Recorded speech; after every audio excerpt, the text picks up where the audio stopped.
የጌታ እናትን የሚጠላ በምድር ላይ አጋንንት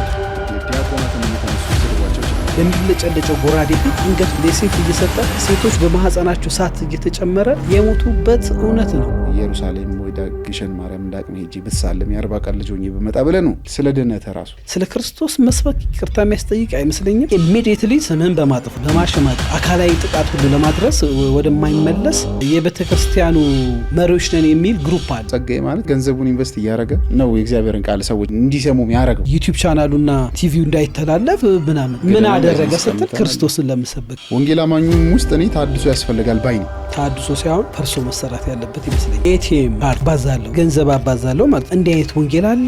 የኔታ አካባቢ የነበራችሁ ወንጌላውያን አማኞች ታናድዱኝ ነበር። መናገረው አለ የእስራኤል ዳንሳ ጋርደኒንግ ይላል። በጣም በሚገርም ሁኔታ የኔታ 70 እና 80% እጁ የለበትም። በጣም እዚህ ቃል ነገር ወይስ እንደወረደ ላይ የሚቀጥለው ሲመጣ ታጥቆ መጣ እና ቁጭ አረገ ፊት ቢያንስ አፉ ሙዝና ኮንሰርተን አይቼዋለሁ አለ በራእይ አይቼዋለሁ። ያ ዘማሪ ለወደቀና አሳየኝ እግዚአብሔር ሰው ምን አለ ኢየሱስ ክርስቶስን ባይኔ አይቼዋለሁ በስጋዬ እና ፎቶ አንስቼዋለሁ። የምር ተቀይራለች ብለህ ነው ያመጣው። አቡነ ገብርኤል በቲክቶክ ፔጅ የተሳደበችው ስድብ እጅግ የሚያሳፍር መጠኗን አሁን ነው ያየሁት። ያው አንዳንዴ ኔጌቲቭ ነገር በጣም ይጎላል አይታወቀ ነው። ጥሩ ነገር ነው የሚሰራው ሲፋንተው። ክርስቶስ ግን የዓለም ቤዛ ነው። ይህንን እኔ በደንብ ነው እውቅና የምሰጠው። በደንብ ነው የምወደው የጌታዬን እናት በጣም ነው የምወደው። ይህንን የምትሰሙ የትኛውም ዓለም ያላችሁ ክርስቲያን ትብን ደግፉ።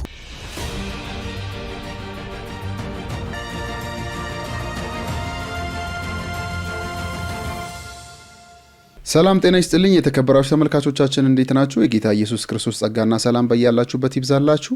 ይህ በየሳምንቱ በክርስቲያን ቲቪ የተዘጋጀ ወደ እናንተ የሚቀርበው ክርስቲያን ፖድካስት ነው። ፖድካስታችን እንግዲህ የመንፈሳዊና የማህበራዊ ጉዳዮች መድረክ ነው። ዛሬ አንድ በጣም ለየት ያለ እንግዳ ይዘን መጥተናል። እንግዳችን ጋዜጠኛ ነው። በየኔታ ቲዩብ በመናሪያ ሬዲዮና በተለያዩ ፕላትፎርሞች ታውቁታላችሁ። ወንድማችን ተሾመ እዚህ ነው ያለውና በአንዳንድ ወቅታዊ ጉዳዮች ዙሪያ ልናወራ ጠርተነዋል። ተሼ እንኳን ደህና መጣ። እንኳን ደህና ቆያችሁኝ። እንግዲህ ስቱዲዮአችሁ በጣም የተደራጀ በጣም ያደገና ያው ብዙ ስራ የሚሰራ ነው። ከሶሻል ሚዲያ ከፌስቡክ ከጽሁፍ ጀምሮ ከታተለው ነበረ። ተከታተለ ነበር። ክርስቲያን ስቱዲዮ ገንብተሃል። በተለይ ለወንጌላውያን ቤተክርስቲያን ድምጽ መሆን የሚችል ሚዛኑ የጠበቀ ፕሮግራም ነው የሚሰራው። በዚህ አጋጣሚ የዚህ ፕሮግራም እንግዳ ስላደረከኝ እጅግ አድርጌ አመሰግናለሁ። በጣም እናመሰግናለን ተሽዬ።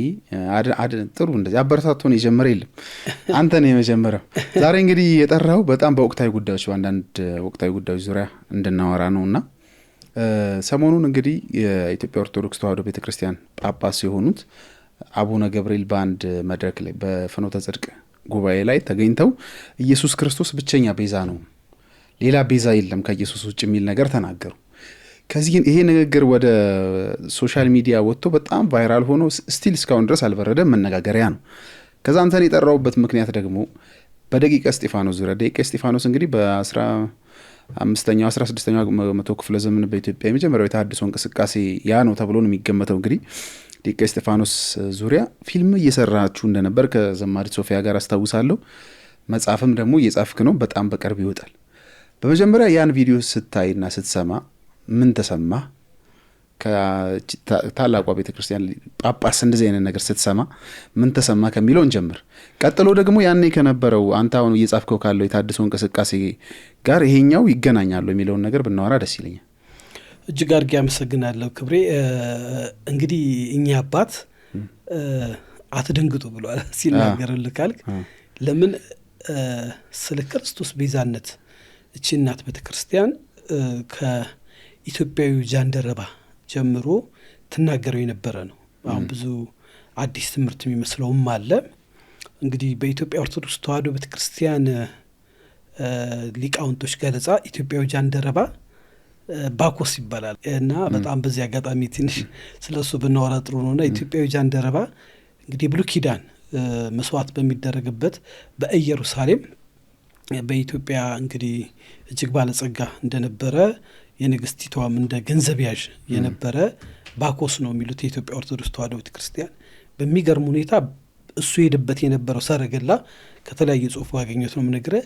አሁን በዓለም ላይ በጣም ውድ ከሚባሉ የመዝናኛ ጀልባዎች በሚሊዮን ዶላር ኢንቨስት ከሚደረግባቸው በላይ ነበረ ውስጡ በአልማዝ በተለያየ እንግዲህ ይሄ የሚያሳየው ኢትዮጵያ ባለጸጋ ሀገር ነበረች፣ ገንዘብ ያላት ነበረች፣ አሁን እንዳሁኑ ለማኝ እንዳልነበረች ማሳያ ነው። ገርም ሁኔታ በጣም የባለጸጋ ሀገሮች አሁን የበለጸጉ ሀገሮች እንደሚባል ኢትዮጵያ የበለጸገች ሀገር ነበረች እና ኢየሩሳሌም ሄዶ ሲመለስ ያው እንደምታውቀው በጋዛ በራ የኢሳያስን መጽሐፍ ነው የሚያነብ። ኢሳያስ መጽሐፍ እንደሚታረድ በግ በሸላቾቹ ፊት ዝም አለ የሚለውን ቃል ነው የሚያነበውና እንግዲህ ሐዋርያቶች ደግሞ ለመጀመሪያ ጊዜ ወንጌልን በኃይል ወይም በመንፈስ ቅዱስ ብርታት ሲሰብኩ በጋዛ በራ ካልተሳሳትኩ ፊልጶስ መሰለኝ በጋዛ በራ አገኘው። ስለምታነበው መጽሐፍ ታስተውላለን አለው። ኢትዮጵያዊ አሁን እንዳለ ነው አይደለም፣ ታሪክም እንደዚህማ እንዲያመኔ እኮ እንደዚህ አባቶች እናቶች አላለም። የሚያስረዳኝ ካልኖረ በምን አጋር ወደ ሰረገላ ላይ ወጣ። ከዛ መጽሐፍ ጀምሮ ስለ ክርስቶስ ተናገረው። ያ ዘር የተዘራው ዛሬ አይደለም። ይሁንና አሁን ቅድም ወደ አነሳው ስንመጣ ደቂቀ እስጢፋኖስ የሚባሉ በትግራይ ላይ የተነሱ እንዱ ግልጽ ለማድረግ በ12ኛው ክፍለ ዘመን የነበሩ ከኢትዮጵያ ኦርቶዶክስ ተዋሕዶ ቤተክርስቲያን ያሉ የተሐድሶ መስራች እኔ አይደለሁም፣ ፕሮፌሰር ጌታቸው ኃይሌ አበባቸውን አረገፏቸው ይላል። አይገርምም? እነሱ በእኔ ባደረግኩት ጥናት ብቻ በጊዜው ከ10 ምናምን ሺህ የሚበልጡ የቤተ ክርስቲያን እናት አባቶች፣ ወጣቶች በሚገርም አሰቃቂ ግድያ አሁን ብናወራው ነገሩን ወደ ፖለቲካ ይዘት እንዲወስዱብን እንጂ በሚገርም ሁኔታ እየተጨፈጨፉ የሰበኩት ወንጌል ነው። የተዘራው በደም ነው። ቅዱሳን ሕይወታቸውን የገበሩበት እውነት ነው፣ የክርስቶስ ቤዛነት። በሚገርም ሁኔታ በዛን ጊዜ ኢትዮጵያ ለ1600 ዓመት የራሷ የሃይማኖት መሪ ጳጳስ የላት። የሚመጡት የነበሩት ከግብጽ ነው። አብዛኞቹ ይላሉ የታሪክ ጸሐፊዎች ክርስትናን ሲያው የሚሰብኩት የራሳቸውን ሃይማኖት ይሰብኩ ነበር። ከክርስትና ውጪ ከአሚሩ ጋር ሁሉ እየተነጋገሩ የኢትዮጵያን ክርስትና የኢትዮጵያን የሥራ ባህል ይገሉ የነበሩ እንደነበረ ይነገራል። አሁን የተዘራው ነገር ቀላል አይደለም። በተለይ እነዚህ አዋልድ የሚባሉ መጽሐፍቶች ክብረ ነገሥትና ከፍታ ነገሥት የሚባሉ መጽሐፍቶችን ብዙ ሰዎች ሲያነቧቸው መነሻቸው ከግብጽ ነው። የኢትዮጵያ እናት ቤተክርስቲያን የኢትዮጵያ ኦርቶዶክስ ቤተክርስቲያን በታሪኳ ሶሪያና ግብጽ እናትና አባቴ ነው የምትለው። ይሄ ነው እንግዲህ እውነታው የኢትዮጵያ ቤተክርስቲያን እውነት። ስለዚህ ይህንን ቤዛነት የሚከልል እውቀት ከተለያየ ቦታ ወይንም ደግሞ ጽሁፍና ገድልና ድርሳን ይበዛል። ይህንን በመቃወም የለም ሊሰበክ የሚገባው በዚህ ምድር ላይ ክርስቶስ ነው ብሎ አንድ አባ እስጢፋኖስ የሚባል በትግራይ የተነሳ የሃይማኖት አባት ነበር። የአባት ብዙ ተከታይ ያፈራ፣ በጣም ብዙ ተከታይ ያፈራ። በነገስታት ፊት አንገቱን ለሴፍ በሚብለጨለጨው ጎራዴ ፊት ለሴፍ እየሰጠ ሴቶች በማህፀናቸው ሳት እየተጨመረ የሞቱበት እውነት ነው። እኛ አባታችን አባ ገብርኤል የተናገሩት ያ በደም የተዘራው ዘር ዝም ብሎ አይቀርም፣ አሁን ገና ይቀጣጠላል። አሁን ብዙ ሰው የሚዳፈን እንደው በኃይል በጉልበት እንደው ዝቅ አይደለም። አሁን ኢትዮጵያ እጆቿን ወደምትዘረጋበት ዘመን ደርሳለች። በእውነት ይህን ነው ብል በአማሩ መቅደሶቿ አሁን ወንጌል ይሰበካል። አሜን። ይህን ስንል ፕሮቴስታንትንም ግን ያካትታል። ፕሮቴስታንት ውስጥም እንመጣበታለን። ክርስቶስን የሚከልሉ ለራሳቸው ክብርና ዝና የታጠቁ የወንጌልና የነብይ አስተማሪዎች ብዙ ጊዜ ነቢያት ላይ ፎከስ ይደረጋል። ግን አስተማሪዎችም አሉ ብዙ ተከለኝ ትሩዙ ነው የሚሸፍኑ ብዙ ነው ውስጡ ስንገባውና ወንጌል የሚሰበክበት ነውና የአቡነ ገብርኤል መንፈስ በወንጌላውያን ቤተክርስቲያን ይምጣ የሚል ጸሎት እያደረግን ነው። እንዲህ ስንል ብዙ ሰው ክርስቶስን ተሰብኩ የለ ክርስቶስ በኃይልና በስልጣን ከተሰበከ ሌባና ወሮበላ ንብረት የተወሰደ እንግዲህ ዩቲዩብ ላይ ነው የምንሰራው። እጅግ ለጆሮ የሚዘገንን እጅግ ለማመን የሚከብድ በመረጃ በማስረጃ ብዙ እጃችን ላይ መረጃ ይደርሰናል። ክብሬ መቼም ታውቃለህ ሶሻል ሚዲያ ላይ ስትሰራ አንዳንዴ ምን ነው ይሄን ነገር ባላየሁት የሚያስብል ጉዳይ ነገር አለ በደንብ ያንን ነብይ ወይንም ያንን አገልጋይ ደግሞ ጠርተህ ስታናግረው ይሄ ነገር ተገቢ ነው ወይ ስትለው ያስፈራራል። ልክ ነው። በጣም ወደሱ ጉዳይ በጣም በደንብ እንመጣለን ብሎ ሁሉ ያለኛልና ብዙ ወደ ውስጥ እንገባለንና የኚህ ሰውዬ ትምህርት መሰረቱና አምዱ የኢትዮጵያ የሃይማኖት አባቶች ይዘርጉት ናቸው። ደቂቀ እስጢፋኖስ የሚገርም ከማርቲን ሉተር 30 ዓመት ይቀድማሉ። ከታድሶ ራሱ ማርቲን ሉተር ነቢይ ታምራት ሲጀው ትንሽ ነካ አድርጎት ነግሮታል። ሪፎርሜሽን መነሻው ከኢትዮጵያ ነው። የኔ መጽሐፍ የሚያጠነጥነው እዛ ላይ። በነገራችን ላይ ይሄ ብዙ ኢትዮጵያኖችን ሊያስደነግጥ ይችላል። ትክክለኛው የተሐድሶ መነሻው እግዚአብሔር የምድርን ፊት ያድሳል ይሌለ በዘመናት መሃል እግዚአብሔር የሚያድሰው ወደ እውነቱ እንድትቀርብ ነው፣ ክርስቶስ እንድታውቅ ነው። በኢትዮጵያዊ ጃንደረባ በባኮስ በኢትዮጵያን ቅዱሳን አባቶች በዘረጉት እውነት ማይደራደር ትውልድ ይመጣል። አሜን። ለምሳሌ ስለ ደብረ ብርሃን ደቂቀ እስጢፋኖስ ላይ እንደው ይህንን የሚሰሙ አድማጭ ተመልካቾቻችን እንዲረዱ እነዚህ ቅዱሳን አባቶቻችን አጼ ዘርዓ ያዕቆብ የሚባል ንጉስ ነበር። አጼ ዘርዓ ያዕቆብ በኢትዮጵያ ቤተክርስቲያንና በኢትዮጵያ ታሪክ ውስጥ ትልቁ የኢትዮጵያ ኪ መጽሐፍ ላይ የሚያተኩረው እሱ ታሪክ ላይ ነው። ይህ ንጉስ የዛሬ 500 ዓመት በፊት የነበረ መነኮሴ የነበረ የመንግስቱና ቆሙን ትቶ በንግስና ወንበር ላይ የተቀመጠ ነው። ሃይማኖት ትምህርት ያውቃል፣ ፖለቲካ ያውቃል። ኢትዮጵያን በኃይለኛ በአንድ አርጎ ለመግዛት የሰራ ነው። ለልጆች ሁሉ የማይደራደር ነው። ለማርያም ለንጉስ ለመስቀል የማይሰግድ ቤቱ የጉድፍ መጣ ይሁን ይገደል የሚል ወንጀል አለ። ያንን አዋጅ ካወጀ በኋላ ትግራይ ድረስ በመሄድ የሱ ወታደሮች እነዚህ ቅዱሳን አባቶችን ከገዳማቸው የሚገርመ ያቺ ገዳም አሁንም በኢትዮጵያ ኦርቶዶክስ ቤተክርስቲያን ስር ነው ያለችው እና አባስቴፋ ነበሩ። ጉንዳ ይባላል። እኔ ትግራይ ውስጥ ሄጄ ደጋሃሙስ የሚባል ከተማ 10 ምናምን ሰዓት በእግር ሄጄ እኔ ታሪኳን ገዳሟን ያገኙት በእውነት በጊዜው የነበሩ የሃይማኖት አባ ጳውሎስ ነበሩና በሳቸው ዘመን ፍቃድ አግኝቼ ለማጥናት እውነት ይሄን መጽሐፍ ካነበብኩ በኋላ እኔ በወንጌላዊ ቤተክርስቲያን ሶዬ በቃ የኢትዮጵያ መነሻ ታሪክ እሱ እንደሆነ ገባኝ። በቃ አነበብኩ። ፕሮፌሰር ጌታቸው ኃይሌ ነው የጻፉት። ደቂቀ እስጢፋኖስ የሚባል አንድ ፓስተር ነው በአጋጣሚ የሰጠኝ። እኔ ለኢትዮጵያ ኦርቶዶክስ ቤተክርስቲያን ያለኝ ልብ ሰፊ ነው። አሁንም ብዙ ወዳጆች አሉ። ብዙ የሃይማኖት አባቶች ጋር ወያያለሁ ያው በስራዬም እና እቺ እናት ቤተክርስቲያን የኢትዮጵያ መሰረት ናት። ስለዚህ እቺ ቤተክርስቲያን እውነቷ መውጣት አለበት የሚል ሸክም ውስጥ ያደረ እና በሚገርም ሁኔታ እስከ ማህበረ ቅዱሳን ላይብረሪ እየቀረኝ የለም እስከ ጣና ገዳም በኢትዮጵያ ምድር ዙሪያ ያሉትን ከዓለም ውጭም ከኢትዮጵያ ውጭ መነሻው ግን ተሐድሶ ላይ ያጠነጠነ ነው አይደል? በአባ እስጢፋኖስ ማለት ተሐድሶ ነው። አሁን አባ ገብርኤል እንዳሉት የኢትዮጵያ እውነት ወይንም መሰበክ ያለበት ክርስቶስ ቤዛነትን ነው። ባጭሩ አባ እስጢፋኖስ የሚያስተምሩት ንጉሱ ፊት ቀርቦ ንጉስ ሰው ነው፣ ማርያምም የጌታችን እናት ናት፣ መስቀልም ጌታችን የተሰቀለበት የሚሰገደው በእውነትና በመንፈስ ለክርስቶስ ነው ያሉ አባት ነበሩ። የዛሬ 600 ዓመት የዛን ጊዜ ማርቲን ሉተር አልተነሳም። ይህን ሪፎርሜሽን በደማቸው ፈሳሽነት የለኮሱ ኢትዮጵያን ወንጌል አርበኞች ታሪክ ነው። ሴፍና መስቀል የሚለው መጽሐፌ እንግዲህ በ4 ቋንቋ አዘጋጅቼዋለሁ እንደ እግዚአብሔር ፍቃድ። በብዙ ፕሮግራም ያልኩ ፊልሙንም ዶክመንታሪ ፊልሙንም አንድ ላይ ለመልቀቅ ከፍተኛ መስዋዕትነት ከፍለን አንድ ደረጃ ደርሷል። ያው ብዙ ተግዳሮት አለ፣ በጣም ብዙ ተግዳሮቶች አሉት።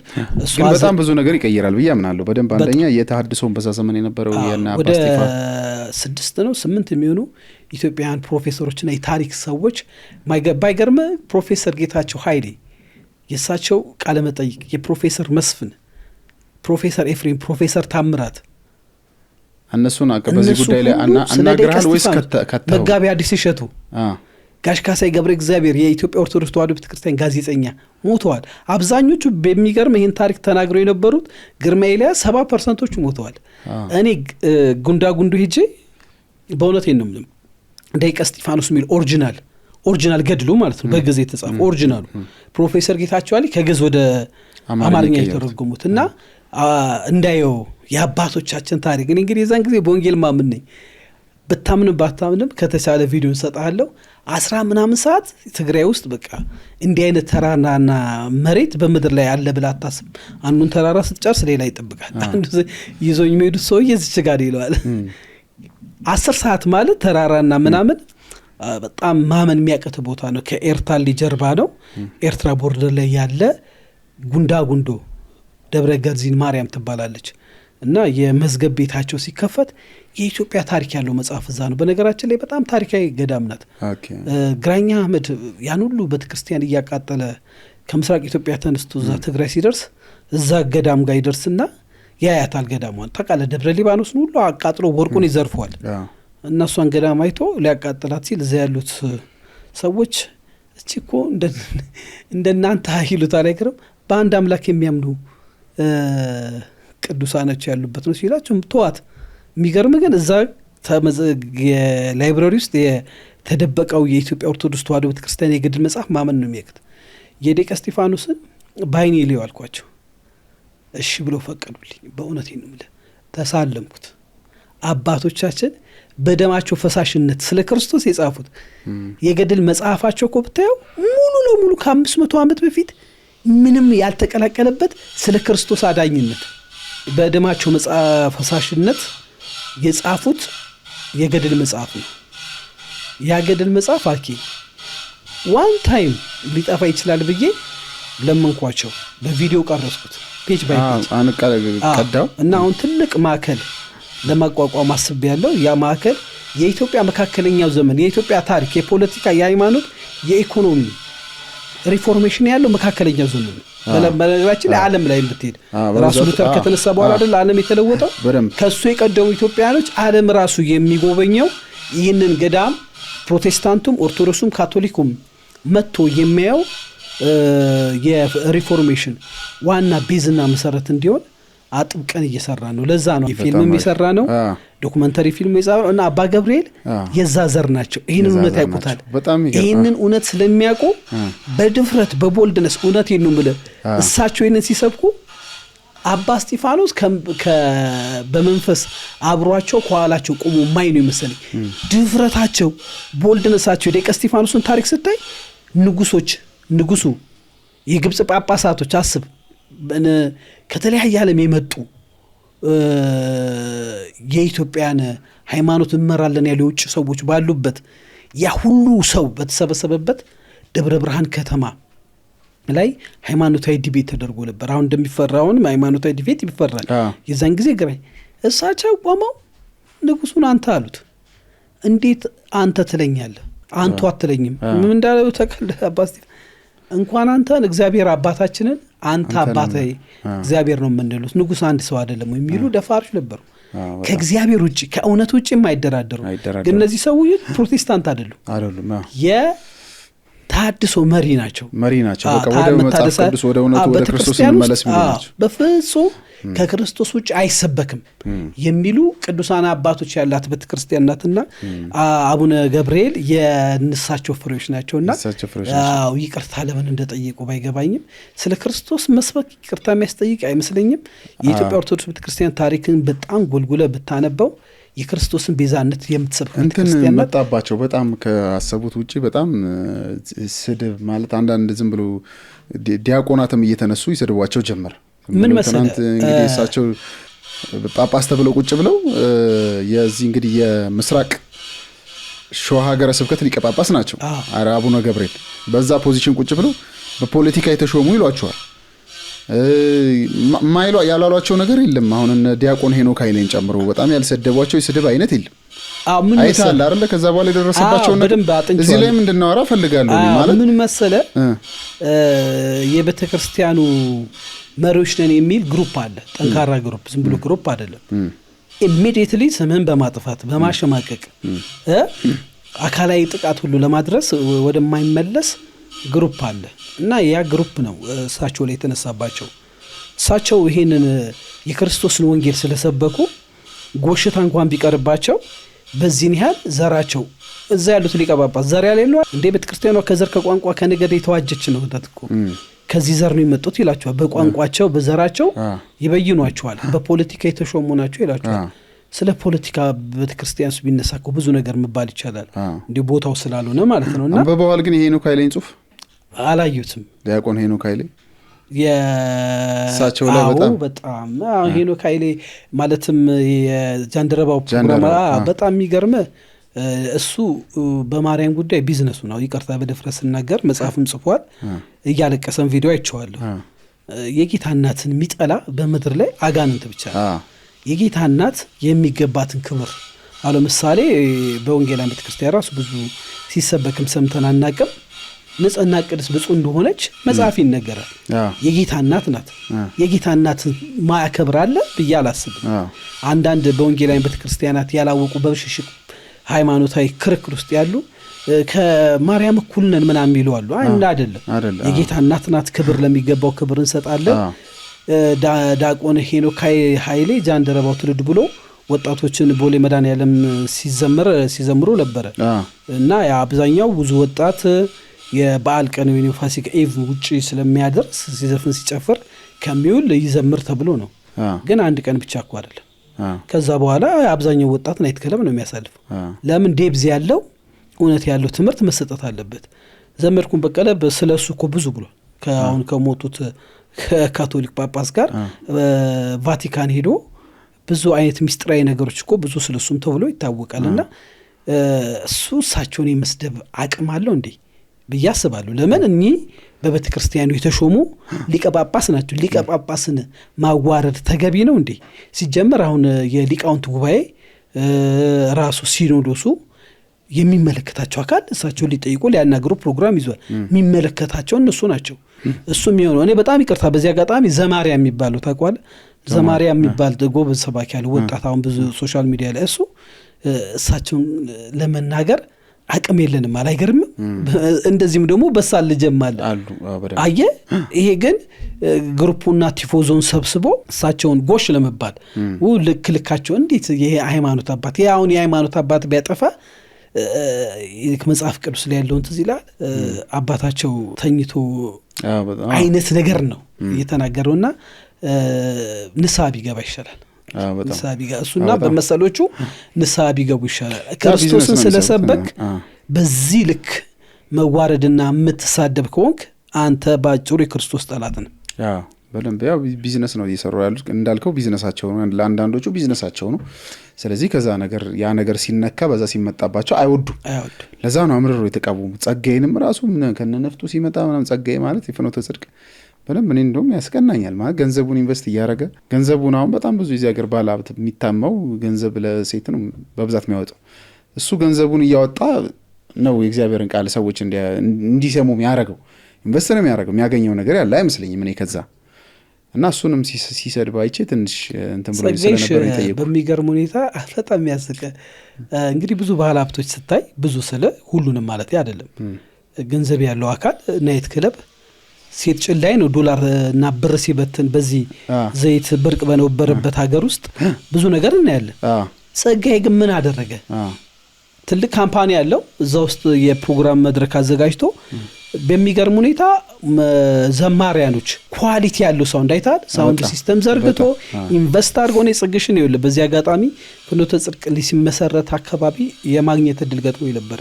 እውነቴን ነው ማለት እቃ ሲያደራጅ የመጀመሪያው ፍኖተ ጽድቅ አግኝቼው ቁጭ ብለን አውርተን ተሽ እስቲ አንተ ባለሙያ ነህ እቃ መግዛት ፈልገ ነበር ሲል እንግዲህ አንድ ካሜራ ብርቅ በነበረበት ዘመን በቃ ስለ ገንዘብ አትቸገር ብቻ ፕሮፌሽናል የሆነ ስቱዲዮ እንዲቋቋምልኝ ይፈልጋሉ አለ። በዛን ዘመን እኔ አላስታውሰውም ብዙ መቶ ሺህ ብሮች አውጥቶ ኢንቨስት አድርጎ ባለቤቱ መስለኛል ስትከፍል አስታውሳለሁ።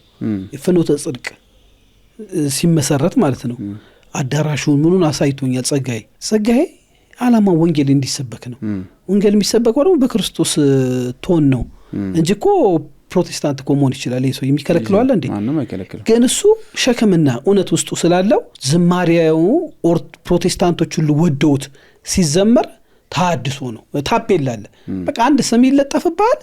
ያ ግሩፕ ደግሞ ያቀጣጥልሃል፣ ቦይኮት ያደርገዋል፣ ያጠቁሃል። አሁን በኢንቨስትመንት ጸጋዬ ከሌሎች ባለሀብቶች እየጠጣ እየጨፈረ እየተዝናና ቢኖር ማን ይከለክለዋል? የእውነት እንደጋገር ስለ ወንጌል ነው አይደል? ይሄን ኢንቨስት ይሄን ሁሉ እሱን ሁሉ የዩቲዩብ ቻናሉና ቲቪው እንዳይተላለፍ ምናምን ምን አደረገ ስትል ክርስቶስን ለመሰበክ በተተና ሰውየው ነው ዝቅ ብሎ ይቅርታ ጠይቆ ወደ እነሱ ተመለሰ። እኔም ጸጋዬ ላይ ተነሳው ነገር እንኳን እንጃ አሳማኝ አይደለም። እስቲ እውነት ሀብታሞች በአንዳንድ ምንድን ነው የሚያደርጉት? ልክ ነው ይተመጣጣው ካልደረሱ ህጻናቶች ጋር እኮ አሸሼ ገዳይ እያሉ በሶሻል ሚዲያ እንዲያርጎኛል 7 ሚሊዮን ብር ያምጣ 5 ሚሊዮን ብር ያምጣ በሚባልበት እውነት ውስጥ ክርስቶስን ስለስተትም ካለ እኔም ከዚህ ቀደም እንደዚህ ያርጋል ተብሎ ተከሶ ቤተክርስቲያን ውስጥ ሄዶ መልስ ሲሰጥ ይቅርታም ሲል እኮ አይተናል። ትክክለኛ አካሄዱ ያ ነው እንጂ የሆነ ጉልበተኛ እየተነሳ የሆነ ግሩፕ እየተነሳ የሚያስፈራራ ከሆነ የተገቢ ነው ያላስ የሚያዋረድ ከሆነ ልክ አይደል። ግን ስለ እናት ቤተክርስቲያን አካባቢ ታድሶ ያስፈልጋል የአባ ገብርኤል እንትን የአባ እስጢፋን ያስታውሰናል ምናምን ብለን አወራን። እዛ አካባቢ ስላለው ታድሶ ወንጌል አማኝ ስለሚባለው ማህበረሰብ ስለኛ ደግሞ ብናወራ ደስ ይለኛል። ወንጌል አማኙም ውስጥ እኔ ታድሶ ያስፈልጋል ባይ ነኝ። ለምሳሌ በጣም ብዙ መስመር የለቀቁ ነገሮች አሉ። ሰው እንደ ስሜቱ እንደነደው እንደፈለገ ምና የዘመን መሳፍንት አይነት ነገር አለ። በእርግጥ አሁን ካውንስል ተቋቁሟል። በህዝብ ተወካዮች ምክር ቤት በአዋጅ ተቋቁሞ የሃይማኖት ተቋም ሆነናል። በአንድ የምንሰባሰብበት ጥላ አለ። ግን ደግሞ ግለሰቦች እንደፈለጉ የሚያረጉበት እንደፈለጉ እየወጡ የሚናገሩበት አይነት ነገር ደግሞ አለ። ስለዚህ ስለ ወንጌላውያን ታድሶ ምናምን ስታስብ በእርግጥ ሁሉም ወንጌላዊ ብሎ መጥራት ራሱ ይከብዳል። በወንጌል ማያምኑ ብዙ ናቸው፣ እንደ ስሜታቸው የሚሄዱ ብዙ ናቸው። እዚህ ላይ ምን አስተያየት አለ? እንግዲህ ወንጌላውያን ላይ አንዳንድ ነገር ስናይ አንዳንድ ታድሶ ሳይሆን ፈርሶ መሰራት ያለበት ይመስለኛል አይደል? ፈርሶ በመታደስ ራሱ አይመጣ አይሆንም። አሁን ይቅርታ አድርግልኝና እንደው አንተ ስቱዲዮ ስም መጥራት ይችላል? ጠራ። አሁን ለምሳሌ እኔ ጄጭሩ ብዙ ጊዜ ጠይቄዋለሁ። ወዳጄ ነው፣ ፐርሰናል ችግር የለብኝም እና የኔታ ላይ አቀርበዋል እና አሁን እሱ ፕሮግራሙ ላይ በጣም ቻሌንጅ አድርጌው ያለው እሱ ቲቪ ራሱ ላይ ጠርቶ ለፍራቱ ይገርመኝ ቻሌንጅ አድርገኝ ይላል። ግን ይመልሳል የሚያምነው ነገር ማለት ነው። ኤቲኤም ካርድ አባዛለሁ ማለት ገንዘብ አባዛለሁ ማለት ነው። እንዲህ አይነት ወንጌል አለ እየተነቃነቃችሁ ምናምን ትሰማለህ። ፕሮፌቲክ ብዙ ነቢያቶች ደረጃ 1 ኑሮ የሚኖሩ ለልደታቸው መኪና የሚሰጣቸው የብዙዎችን ቤተሰብ ደግሞ የተራቆጠበት የወንጌል እውነት በብዙኛ ኖረበታል። በእውነቴ ነው የምልህ ውስጥ ከገባን አንዳንዱ የሚታደስ ሳይሆን ፈርሶ የሚሰራ ነው።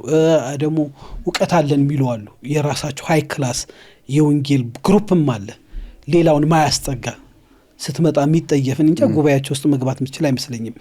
እና ለእውነት ደግሞ የሚሞቱ ፍቅር ያላቸው በዳዴ እየሄዱ ደግሞ የሚጸልዩ እናቶች ያሉበት ድቅልቅል ያለ ነው። እና ወንጌላውያን አብያተ ክርስቲያናት በግለሰቦች የሚነዳው ቤተክርስቲያን በጣም ብዙ ነው። በሽማግሌ በተቋም በደረጃ ደግሞ ያለ እንደፈለክ እንዳትሆን ሉጋም ያለው ቤተክርስቲያን አለ። እነሱ ጋር ደግሞ ምን ታያለህ? አንዳንዴ ገደብ ያለፈ ማነቆ ታያለህ። በግለሰብ ስትመራው ግለሰቡ ራሱ ማን ነው ምን ፈልጎ ነው ማለትም በሚወጣጣው ግሩፕ ማለት ነው። አንድ ደግሞ ግለሰብ ይምራው ስትለው በኃላፊነት ይሰራል ወይ ብለህ ስታስብ እጅግ የሚዘገንን የወንጀል ሪከርድ ያለባቸው ሰዎች ራሱ ታያለህ። እኛ እንኳን መረጃ ደርሶን አንዳንዶቹ ይሄ ለምን የሆነ ስንል ቅድም ያነሳ ናቸው ማስፈራራት ትንፍሽ ብትል ስለኔ ዛቻ ወየውለ እያለን እኛ ከስራ ሁሉ እኮ አንዳንዴ ተሼ ለምን ጠፋ ይሉኛል። ምን ብዬ ምን ልስራ? እውነት እጅ ላይ ይኖራል። ግን እውነት ልታወጣ ስትል ማስፈራሪያና ዛቻው ከአቅም በላይ ነው። የምሬን ነው የምልህ ከአቅም በላይ ነውና በወንጌላውያን ቤተክርስቲያን ውስጥ ወንጌል በንጽህና አሁን የሚሰበክ ነው የምንለው። የኛ መታደስ ብቻ ሳይሆን አንዳንዱ ሪያሊቲ ስናወራ ብያስባል አንዳንዱ ማለት ሁሉንም አይደለም። በጣም አሪፍ ነገር ነው። እንግዲህ የተከበራችሁ ተመልካቾቻችን ከወንድማችን ጋዜጠኛ ተሾመ ጋር በጣም ቆንጆ ቆይታ ነው እያደረግን ያለ ነው። ተሼ እንግዲህ በጣም ብዙ ሰዎች የሚያውቁ የኔታ ቲዩብ ላይ ነው። የኔታ ላይ በጣም ሰራ ነበር፣ በኋላ መናሪያ ሬዲዮ። ግን የኔታ እኔም በግሌ የኔታ አካባቢ የነበራችሁ በተለይ ደግሞ ወንጌላውያን አማኞች ታናድዱኝ ነበር። ለመሰል የኔታን የሆነ ኤክስትሪም ሄዶ የሆነ ወንጌላውያንን ጠል ሚዲያ ይመስለኝ ነበር። እስቲ ዛ ስለነበረ ነገር ትንሽ ነገር ብትለኝ ደግሞ ደስ ይለኛል። ከመጣ አይቀር ብዙ ሰርታል። በእርግጥ አንተ የኔታ ብቻ ሳይሆን ከዛም በፊት ብዙ ሰርታል። የኔታ ያንተ አይነት ስሜት ነበር። ኤልሻዳይም ሰርታ የኔታ የኤልሻዳይ ላይ እየሰራው ኤልሻዳይ ላይ አንድ መቅረዝ መልቲ ሚዲያ ሚል ወደ 7 ዓመት አገልግያለሁ በነጻ። በጣም ይገርማልና በዚህ አጋጣሚ ኤልሻዳይ ላይ የተለያዩ ፕሮግራሞች በራሴ ወጪ እየቀረስኩ ነበር የምሄደው። ከሆነ ጊዜ በኋላ ደግሞ እነ ፓስተር በለጡ ስቱዲዮአቸውን ፈቅዶልኝ እዛ እየቀረስኩ ደስ በሚል ሁኔታ ወንጌል አገልግያለሁ። በደብጥብ ደስ ይለኛል። ከዛ ግን የኔታን እንዳንተ ነበር ማየው። ከዛ ለምንድን ነው ወንጌል ማንሰራው ይሄንን ቻናል በመጠቀም ብዬ የኔታ መስራች ታዲዮስ ይባላል ሄጃ ናገርኩት እና እንዲህ ባይገርመኝ ለመጀመሪያ ጊዜ የዩቲዩብ ቻናል ላይ እድል የሰጠኝ እንድሰራ አንዱ እሱ ነው። እና እኔ ምንድነው ይሰራው ጴንጤ እንደሆንክ አማኝ እንደሆንክ ያውቃል። አዎ በቃ የምታምንበት በጣም ጋሽ ንጉሴን ቡልቻና ቀርቤ ያውቃለሁ። የመምህር ግርማ ልጅ ኃይለ መለኮት አባተ ጠንቋይ ናቸው ብዬ አቅርቤያለሁ። ጄጬሮ በጊዜው ኢየሱስ ክርስቶስን ባይኔ አይቼዋለሁ ብሎ እኛ እኮ ተሟግተናል። ግን በሚገርም ሁኔታ ገንዘብ ወዲያው ያስገባለሁ ሲል አስገባልኝ ስለው አታምንም አለኝ። አስገባልኝ አውጥቼ አካውንቴን ህዝብ እያየኝ ሲል አታምንም ይለኛል። እንግዲህ ማመኔን ማውቀውና በሚገርም ሁኔታ ቤተክርስቲያን ውስጥ ገደብ ያለፈ ሰውን እዛ ሚዲያ ላይ አምጥተን እንጠይቃለን። በነገራችን ላይ በጊዜው ደግሞ የእስራኤል ዳንሳ ጉዳይ ነበር ካስታወስከው። የእስራኤል ዳንሳ ግን ግሩፑ ነበር እየመጡ ቅረጹኝ የሚሉት ተቃሌነን የኔታ የለበትም እዛ እየመጡ መናገረዋል። የእስራኤል ዳንሳ ጋርድ ነኝ ይላል። እኔ ሰርቼ አላውቅም። በዛ ጉዳይ በጣም ነበር የምናደደው። ለምን በዚህ ወንጌል በዚህ ልክ የሚመጡ ሰዎች በጣም በሚገርም ሁኔታ የኔታ 70% እና 80% እጁ የለበትም። በጣም ራሳቸው እየመጡ ነበረ የሚቀረጹትና የኔታ የወንጌል ጠላት ነው ብዬ አላምንም። በጊዜው ግን የነበሩ ፕሮግራም አዘጋጆችን የጓደኞቼ ናቸው የሚያቀርቧቸው ሰዎች አብዛኞቹ ቅረጹን እያሉ የሚመጡ ከእስራኤል ዳንሳ ጋር የነበሩ ማነር የሌላቸው ይኸው ቅድም ያልኩ ህግና ደንብ ማይገዙ ራሱ እስራኤል ዳንሳ በጊዜው ያደርገው የነበረው ነገር ታስታውሳለህ? ከመጽሐፍ ቅዱስ ልናገር እኔ ራሱ አንዴ ላጣራ ሄጄ ቸርቹ ነጭ ቆንጆዬ መጽሐፍ ይዞ እንደወረደ ላውራላችሁ። ይሄ መጽሐፍ ቅዱስ ይወረደ አይደለ? እንደወረደ ከዚህ ቃል ልናገር ወይስ እንደወረደ ላውራላችሁ? በጣም ይገርማል። ጩኸቱ ምናምን ቸርች ጆሮውን ነበር የሚበጥሰው ሄጄ ባይኔ እንዳየሁት ማለት ነው። ግን በዛን ጊዜ የነበረው ብዙ ሰዎች የሚገርም በቃ የግል ገበና ይባላል። እኔ አሁን የግል የቸርችስ ገበና እንደዚህ በአደባባይ ሲወጣ ያየሁት ራሳቸው ነውና የኔታ እየከፈሉ እኮ ነው የሚያመጧቸው ይላሉ አንዳንዶች። እየከፈሉ ነው የሚያመጧቸው ምናምን ነገር ይባላል። አንዳንድ ደግሞ ቆም ብለው የቸርችን ኢሜጅ ለማጣልሸት ተደራጅተው የሚሰሩ ሰዎች ናቸው ምናምን የሚባል ነው። እኔ በጊዜው እናንተን በግላቃችሁ ስለነበርኩ የሆነ ላይን መጣ። ከዛ ያ ላይን ሲታይ እየተሽልኮል ምን መሰለ እውነታውን እስራኤልን ገንዘብ ለመቀበል ትዝ ይላል። የሆነ በቃ አስገድዶ እንዲህ ለማድረግ የማይኬዱ የለም። ደግሞ እዛ ውስጥ አብረው ይሰሩ የነበሩ ናቸው አብዛኞቹ። በሚዲያ እኮ ታያቸዋለህ። ከኋላው ወጠምሻ ምናምን ቆሞ ታያቸዋለህ። ይመጣና በ15 ቀኑ እንዲያርጓል ይላል። እንደዚህ ዘርፈዋል ገስታውስ ምናኔ በእውነቴን ነው የምልህ። ገስታውስ ማስታወቂያ ተከፍሎ እንደሚጸለይ አይቻቃለሁ እንጂ ገስታውስ ገብቼ አላውቅም። እና ያስቀኛል። ገስታውስ ውስጥ ብቻ እግዚአብሔር ይሰማል። ተንበርክኬ ቤቴ ብጸልይ አይሰማም።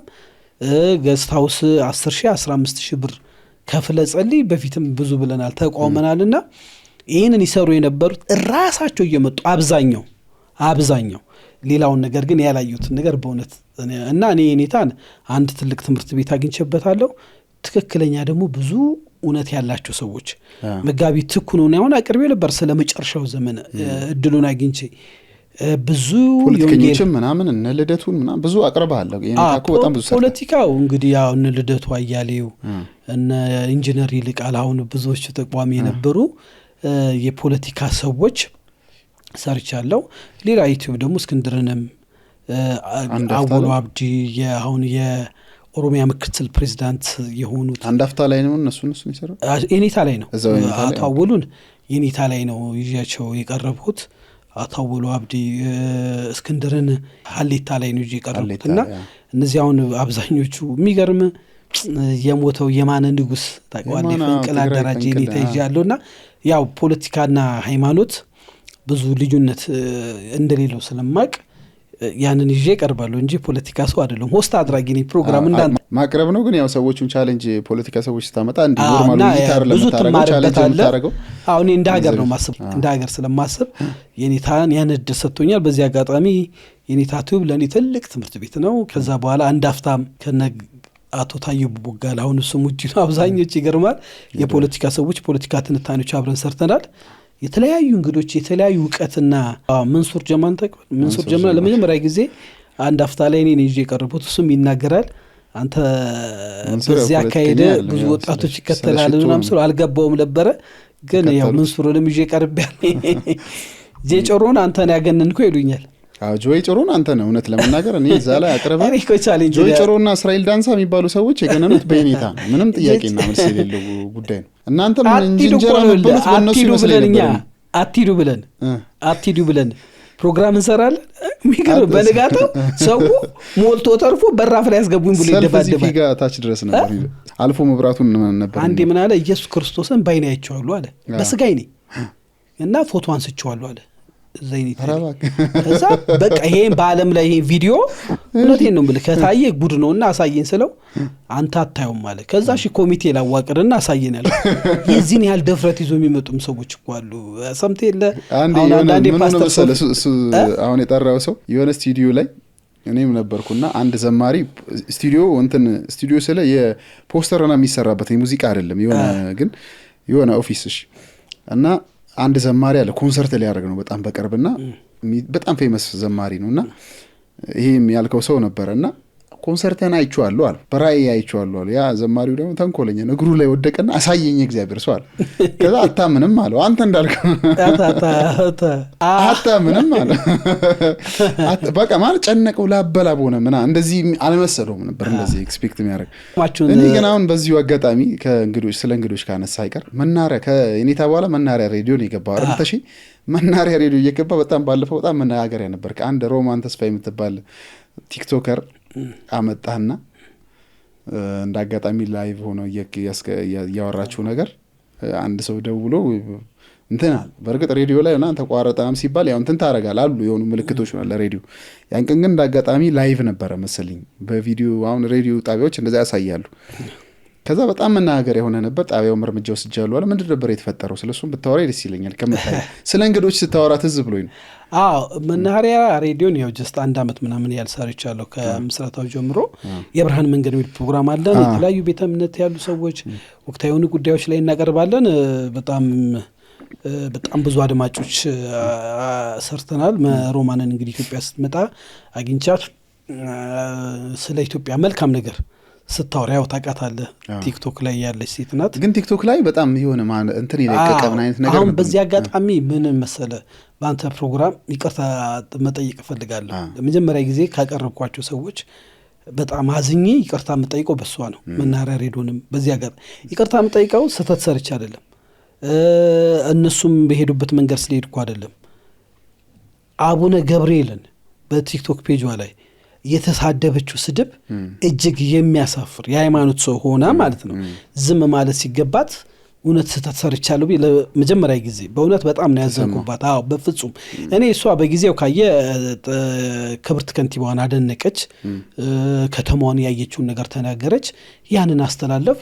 በመሃል እንግዲህ ፕሮግራም ላይ የማይገባ ነገር ስታይ ታቋርጣል እና ከት እንዲያደርጉ ታረኩኝ። ያኛው እሷ በራሷ ሶሻል ሚዲያ ይተላለፍ ነበር። ለምን እንደሆነ ብቻ አላውቅም። አጫጫኸው ምናምን ልክ ወንጀል እንደሰራው ከመናኸሪያ ሬዲዮን ጀስት በዚህ ጉዳይ ፕሮግራም የተቋረጠ። አሁን በተደራጀው መልኩ የብርሃን መንገድ በሌላ አቀራረብ በሌላ ፕሮግራም በቅርቡ ደግሞ ደረጃውን በጠበቀ መልኩ እንገኛለን። በብሮድካስት እና በሬዲዮን በቀጥታ ችግር የለውም። እሱ ግን በሮማን ያዘንኩት በዚህ አጋጣሚ ቲክቶክ ላይ ተቆርጦ አይቼ እኚህን አባት ሙልጭ አርጋ ስትሳደብ መተቸት ሊቻል ይሆናል እንግዲህ አባት ናቸው። ግን በዚህ ሌቭል እሷ ምን ገብቷትስ ምንስ ተረርታ እንደዚህ መሳደቧ እውነት በዚህ አጋጣሚ አድማጮቼንም የኔም ተከታዮቼን መናኸሪያ ሬዲዮንም እውነት ነው አንዳንዴ የሰውን ነገር መስማት እንዲህ ስለ መናኸሪያ ለመመለስ ፈልጌ አይደለም። በቃ አንዳንዴ እንግዳ ስትመርጥ በጣም ግን ስለሷ ኢንፎርሜሽን አልነበር። እኔም አሁን እንትኑን ሳይ አይተሽ በቃ እቺን ሴትዮ ለምሳሌ አንተ ቲክቶክን ብዙም ስለማትጠቀም ነገር እቺን ሴትዮ አቃትም ነበር ምናምን በደንብ ነው ማቃት ታቃት ነበር እንዴ በጣም ፎጋሪ ሴት አይደለች እንዴ የምር ተቀይራለች ብለህ ነው ታዲያ ያመጣት? አይ ከሄደች በኋላ ቴዲ ሐዋሳ የሚባል ልጅ እኮ ኢንተርቪው ያደረጋትና ከኛ ጋር ባረገችው ኢንተርቪው አይቶ አሁን ወደ አገርሽ ወደ ምትኖሪበት ምትሻልና ሐሳብሽን ተለውጫለሽ ሲሏት በፍጹም አልለውጥም ብላለች። አሁንም እኮ ያላት አቋም ስለ ለውጥ ያላት አቋም ታደንቀዋል ያየችውን ነገር መናገሯ። አሁን ለምሳሌ ውጭ ሀገር ያሉ ስለ ኢትዮጵያ ያላቸው አመለካከት እዚህ ሲመጡ አንድ አይደለም። አሁን ከፍተኛ የኑሮ ውድነት አለ፣ ብዙ አይነት መከራዎች አሉ። ይሁንና ከተማ ላይ ደግሞ ያለው ለውጥ ይታይ ነው። እኔ ወደ አንተ ቤት ስመጣ መገናኛ ጋር በእግሬ ወርጃውን ሳየው መንገዱን ስለማውቀው ጥሩ ነገርን እኮ ስታደንቅ ስለ ፖለቲካ ማድነቅ አለብህ። ስለ ፖለቲካ አይደለም እኮ አሁን ኢን ስቱዲዮ ማታደንቅ አለ የተሰለተላፋበት ማለት ነው። ጠባብ መንገድ ስርዓት የሌለው ነገርን ስርዓት ይዞ ግሪን ኤሪያ ሆኖ መንገዶቻችን ሰፋፍቶ ስታይን አንድ ዘመዴ ከውጭ መጥቶ በማታ ድራይቭ እያደረገን ከተማውን ሲያየው እኔ ጀርመንም እንግሊዝም አይቻለሁ እንደዚህ ሰፋፊ መንገድ ገጥሞኝ ያቅም ማለት የክላሪቲው ስፋቱ ምኑ ስትል ኔክስት ጄኔሬሽን የሚመጣው ትውልድ እኛ ዋጋ በከፈል ነው የሚሞላቀቅበት ሀገር እንደሆነ ቆናቃለን። ይህንን አይታ ስለተናገረች ይህንን ነገር ማስተላለፌ እንደ ወንጀል ከንቲባዋን ማደናነቅና መንግስትን ማደናነቅ እንደ ወንጀል ተደርጎ ከሞዶ ፕሮግራም መቋረጥ ቅሬታ አለብኝ። በዚህ አጋጣሚ ባንተ ነው የምነግረው። ግን ደግሞ እሷ አሁን ዛሬ አንዴ የሰጡኝ ደብዳቤ ላይ ለፕሮግራም ማይመጠን ብሏል። ትክክል ናቸው። አለመመጠኑ አሁን ነው ያዩት። እንደዚህ አርጋኝን ሰው ሶሻል ሚዲያ ላይ የሚከተልን መንጋ ለማስደሰት አየሩን አይተ አኬቀ እንዳለው ከተባለ ሙልጭ እከሌን ሙልጭ አርገ መሳደብ ተገቢ ነው ብዬ አላስብምና ይሄ ነው የነበረው። በስድብ የሚተዳደሩ አሉ። አሁን ሶሻል ሚዲያ ላይ በጣም በተለይ እንደዚህ አይነት ደግሞ ተላልቅ ሚዲያዎች ሰው የሚሰማቸው ሬዲዮዎች ምናምን ነገር ስታመጣ አሁን ሁሉም ሰው ሚዲያ አለው እጁ ላይ በቲክቶክ እንደዚህ በሶሻል ሚዲያዎች አማካኝነት ማለት ነው። እና ሁሉም አፉ እንዳመጣለት የሚዲያም ስነ ስርዓት የሚዲያ ህግ አለው ደግሞ ሚዲያ ስትገባ ማንተም መናሪያ ምናምን አይተፈርመ ምናምን ነገር ነውና እነዚህ እንደ ልብ በቃ የሚናገሩ ሰዎች ደግሞ ሞር ቫይራል ይሆናሉ ከኖርማሉ ሚዲያ ላይ። ያው አንዳንድ ኔጌቲቭ ነገር በጣም ይጎላል ላይ ታወቀ ነው። ግን እንደዛ ብቻ አሁን ይሄንን ባህል ለማስቀረት ነው አዳዲስ የዩቲዩብ ቻናሎች እና የምችም ኤሌክትሮኒክስ ሚዲያ ሁሉም ጋር እጁ ላይ ስላለ በተለይ ለወንጌል አሁን አንተን ራስ ልጠይቅ እኔ ራሴ ጠያቂ አይደል እንዴ ኪስ ልጠይቅ ክርስቲያን ዩቲዩብ ከተቋቋመ ቆይቷል። አፈር ዲሚስ ትበላ ያለው አንዳንድ እቺን ስቱዲዮ እንኳን ለማድረግ ብዙ ለምንድን ነው አንተ ሰፖርት ማትደረገው? ያ በቅንነት ሲሰራ ደግሞ እኔ ደግሞ ማንኛውም አጋጣሚ ለማነጽ ነው በወንጌላውያን ቤተክርስቲያን ኖሬበታለሁ። በጣም ብዙ ባለሀብቶች ብዙ የቸርች ስለ ወንጌል የሚናገሩ ሰዎች አሉ። ግን አንድ ቺንሹር ማይክ ገዝቶ ማስታወሻ አይሰጥም እደግ ብሎ። እኔ ዩቲዩብ ስሰራ ለአመጽ ለክፉ በሚሊዮን ብር ኢንቨስት ይደረጋል ታውቃለህ አይደለ? አንድን ባለስልጣን ለማዋረድ በእውነት ነው የምልህ። በወንጌላውያን ቤተክርስቲያን ወንጌል እየሰራ ያገኘዋል። ለምን ጥሩ ነገር አትሰራም ይሉናል። እኔ አሁን እኔ ታለ ምን ትሰራለህ ይሉኛል። እሺ መቼም ቢሮዬ ስቱዲዮ መታይታ ቦሌ ለምን ዘጋውት? ጥሩ ነገር ስትሰራ ቀስ ብሎ ነው የሚያድገው። በነገራችን ላይ አሁን ለምሳሌ ኮሜዲያን እሸቱ ጥሩ ነገር ነው የሚሰራው። ጥሩ ስም ስላለው አድጓል። እኔ ሴፉ ፋንታውን የረጅም ዓመት ጓደኛዬ ነው። ፕሮግራሞች ሲሰሩ ብዙዎቹን አሁን ለምሳሌ እነ መስከረም ጌቱ በለው ፓስተር ዳዊት ጥበብ ወርቅዬ ምናምን ሲቀርቡ ዘሪቱ ከኋላ በደንብ የምችለውን ነገር አያርጊያለሁ። ወንጌላን አገልጋይ ሲጋበዝ ባንተ ነው እኔ ብዙ ፕሮግራሞች ይሰራል። ጥሩ ነገር ነው የሚሰራው ሴፉ ፋንታውን። ሬዲዮኑንም ስትሰማ ብዙ ተከታይ አለው። ክፉ ነገር ስለሰራ ብቻ ተከታይ የቀን ጉዳይ እንጂ በርትተህ ስራ እንጂ አሁን ሰው ፖለቲካ ነቀፋ ትችት እየሰለቸው መጣ።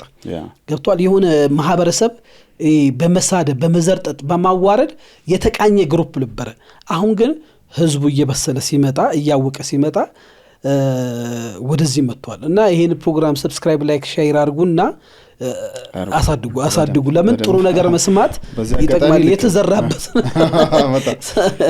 እውነት ነው ትክክለኛ እና ምን መሰል እኛ ፕሮግራም ላይ ሲሰሩ መናገር ያለባቸው ሰዎች ወደ አደባባይ መውጣት አለባቸው። ቸርች ውስጥ ትልቅ ስራ የሚሰሩ አሁን በወንጌላውያን ቤተክርስቲያን ዞር ብሎ ማያቸው አምታችና በቃ በየስጋ ቤቱ የሚዞር ጎራሚ በቃ ስኪኒ ጂንስ ምናምን ጥብቅብቅ ብሎ የሚወጣ ምናምን መድረኩን ይዞ አለ። እኛ እኮ ብዙ ነገር እኮ ያጋጥመናል። እሺ እኔ አንድ ኢንተርቪው ሳደርግ ከዚህ በፊት ጠይቄዋለሁና በጣም በጨዋነት መጥቶ በሚቀጥለው ሲመጣ ታጥቆ መጣ ሽጉጥ ይዞ እና ቁጭ አደረገ ፊት ቢያንስ አፉ ሙዙን ወደዛ ዞር። ለምን ይዞ እኔ ደነግጣለሁ። መሳሪያ አልወድም። ለምን ይዞ ይመጣው? ሊያስፈራራኝ ነው። አሁን አንተ መሳሪያ ቁጭ ተደርጎብህ ምን እውነት ተጠይቋል? አንተ መልካም ሰው፣ አንተ ጥሩ ሰው፣ አንተ ክንፍ ያለ ከማለት ውጪ ምን ስላለና ብዙ ገጠሙ ያይታል። ብዙ ማስፈራሪያና ዛቻ። እኔ ደግሞ አልቆርጥም። በዚህ አጋጣሚ እዚህ ላይ ከመጣው አይቀር ከሰሎሞን ሹምዬ ጋር የነበረ ፕሮግራም ታስታውስ ከሆነ ንትርክና የተለያየ ነገር ከሰራን በኋላ ኤዲተሯ ደውላ ተሼ ልቁረጠው ይሄ ነገር ምናምን አለች። ለምን አልኳት፣ እኔና ምን አይደል የመጣው አልኳት። ይተላለፍ ሰነፍነ ሲለኝ አይደለም አንድ አፍታ ላይ ነው አይደል? አንድ አፍታ ሰነፍ ጋዜጠኛ ነህ ተዘጋጅተናል አይደለም ብዬ መልሼ ሰለሞን ሹምዬ በራሱ ቡናና ሻይ ፕሮግራም ላይ ጋብዞኝ በጣም ይቅርታ ጠይቆ ፕሮግራሙ በዛን ጊዜ እንደዛ እንዲወጣ እኔም የሱ ፍላጎት እንዳልነበረ እና እኔ ቢያይገርም ለመጥፎ ያን ቀን ቆይ ምንድነው አልተዘጋጀህም ነበር እሱ እንዳለ ወይስ ምንድነው ነገር የነበረው? ምን መሰለህ አሁን ለምሳሌ እኔን ብትጠይቀኝ በጊዜ አሁን እየጠየቀኝ ወዲያ ውለድ የምትባል ፕሮግራም አለ ታወራዋለህ እስቲ አምጣ ይሄ ማለት አስቂ ነገር ነው። አሁን ለምሳሌ ሁሉንም ሰንዳት መጣ ቪዲዮ በሁሉም ነገር ሬዲዮ ነው መጣ መንግስትና ትዝ ይለኛል አንተና ጌታቸው ረዳ በጦርነት ነው በኋላ መንግስትን መተቸት ሳይሆን ማንጓጠጥ ነው የያዛችሁት ማለት ትችት ሌላ ነው መሳደብ ደግሞ ሌላ ነው ስለው እሱ አለ እኮ ራሴ መከላከል ነበርብኝ አለ ሌላ ፕሮግራም ላይ ራሴ መከላከል ስለነበርብኝ አምጣው አለ ያንተ ፕሮግራም አልኩት እንደዚህ ነው ሌላ ቀን አደራጅቼ እነዚህ ብዬ ቆራርጬ አመጣለሁ ስለው ሰነፍ ያለኝ በዛ ነውና ያችን ይዞ መምጣት ነበርብኝ ሊያሸማቅቁኝ የፈለጉ ሰዎች አሉና በዚህ አጋጣሚ ከሶል ጋር ወዳጃሞች ነን። ከዛ ላይ ፕሮግራም ጋብዞኛል። እኔም ሌላ ፕሮግራም ሰላም ሚኒስቴር ራሱ አንድ ፕሮግራም አድርጎ ጋብዣዋለሁና መልካም ሰው ነው ከኔ ጋር ምንም ችግር የለም። ያ ሚዲያ ላይ ትነጋገራለህ በስራው ባህሪ ስለሆነ ማለት ነው። ልክ ነው ያጋጥማል እንደዚህ አይነት ነገሮች ያጋጥማል። ያው ያንተ ቤት ፍሪ ወሬ ስለሆነ በዚህ አጋጣሚ እናጥራውለን በጣም አሪፍ ነገሮች ነው ያነሳው። በጣም የሰለሞን ሹምዬ ጋር የነበረው ነገር መነጋገሪያ ነበር። በኋላም ከሮማን ጋር ያው አንዳንዴ በቀንነት የምታረጋቸው ነገሮች ተቆርጠው ይወጡና ምናምን ዋጋ ያስከፍላሉ። አንዳንዶች ደግሞ ባላልከው መንገድ ይታረጉምብሃል። ባልገመትከው አሁን ጳጳሱም ራሱ ያወሩት አቡነ ገብርኤል እኔ ባላልኩት መንገድ ነው የተተረጎመው። ቤተክርስቲያኗን ለማዋረድ ቤተክርስቲያን ልጆችን ለማዋረድ አይደለም ነው ይቅርታ ፖይንት እኮ የተናገርኩት ትክክል አይደለም ግን ባልገመትኩት መንገድ ነው የተተረጎመው እንደዛ ነው ያሉትና አንዳንዴ ባልገመትከው መንገድ የሆነ ነገር ይተረጎምና ወደ አላስፈላጊ እኛ ጋር እንዴት ነገር አለ አቅጣጫው ሆነ አላቀም ትንሽ ነገር ተቆጣ አልኩባይ የሚባል አባባል አለና ኢየሱስ ክርስቶስ ቤዛ ነው ያሉት እኚህ ሰው። እሺ ቆይ ምንድን ነው ኢየሱስ ቤዛ አይደለ ነው አዳኛል ለኔ እርቃኑን የተሰቀለ ወንጌል ላይ የቀረበ ቅዱስ ጻድቅ ሰማዕታት ሃይማኖት መሪ አለ ምናቅ ክርስቶስ ኢየሱስ ክርስቶስ የኛ ቤዛችን ነው እንጂ እኮ አይደለም ሐዋርያቶች የተናገሩትን አሁን ቤዛ ማለት መዝገበ ቃላት ወጥቶ እግር የጫማ ቤዛ ነው እንደዚህ ሙሴ ለእስራኤል ሕዝብ ሙሴ ለእስራኤል ሕዝብ ቤዛ ነው መጽሐፍ ይላል አይደል? ቤዛነቱ ግን የእስራኤል ሕዝብን ለማውጣት ክርስቶስ ግን የዓለም ቤዛ ነው። የዓለም አዳኝ ነው። በመንፈስ መስቀል ላይ ቀራንዮ ላይ የተሰቀለው ክርስቶስ ለዓለም ነው የሞተው። ከፍተኛ ቦታ ላይ የተሰቀለው ዓለም እንዲሆን አሁን ቤዛነቱንም በቤዛነቱ ላይ ምን ድርድር አለ? ቤተክርስቲያኗ እኮ ቤዛ ብላ አትልም እኮ ሊሉ የሚፈልጉ እኮ የሚዳዳቸው መጀመሪያ በነገራችን ላይ ትልቁ ስህተት ኢየሱስ ክርስቶስ ከምንም ጋር አይወዳደርም። በነይታ ከምንም ሃይማኖት ጋር ልታወዳድሩ አትችልም። ከምንም ጻድቃን ሰማዕታት ጋር አታወዳድሩም። በሙሉ ቢሰበሰቡ የክርስቶስ አጃቢዎች ናቸው። ክርስቶስ የከፈለው ዋጋ ቀላል አይደለም።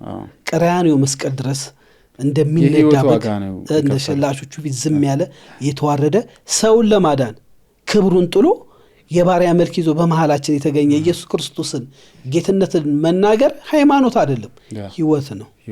በትክክል ምንም ጥያቄና መልስ እና አባ ቀጥሉበት አረን አቡነ ገብርኤል በጣም እንዲቀጥሉበት ነው። በቃ ማለት ክርስቶስ ቤዛነት አንተስ ምትላለህ መሞት ይሻላል ጠያቂ ከሆነኝ እኔ ዝም አንተ ስለ ክርስቶስ ቤዛነት እስቲ ደግሞ ካንተ ክርስቶስ ቤዛነት እኛም እኮ የወጣ ነው ማለት የወጣ ነው ስለ ሁላችንም ሃይማኖት ውስጥ ነበረን ገባር ለኢየሱስ ክርስቶስ ብቸኛው ቤዛ ብቸኛው አዳኝ ለህይወታችን ዋጋ የከፈለልን ሞቶ ያዳነን ኢየሱስ እንደሆነ ሲገባን ነው የመጣ ነው። ብቻውን ስሙን ወደምንጠራበት ብቻውን ወደምናመልክበት እሱን ብቻውን በቃ መቼም አንደርስታንድ ታደርገኛለህ።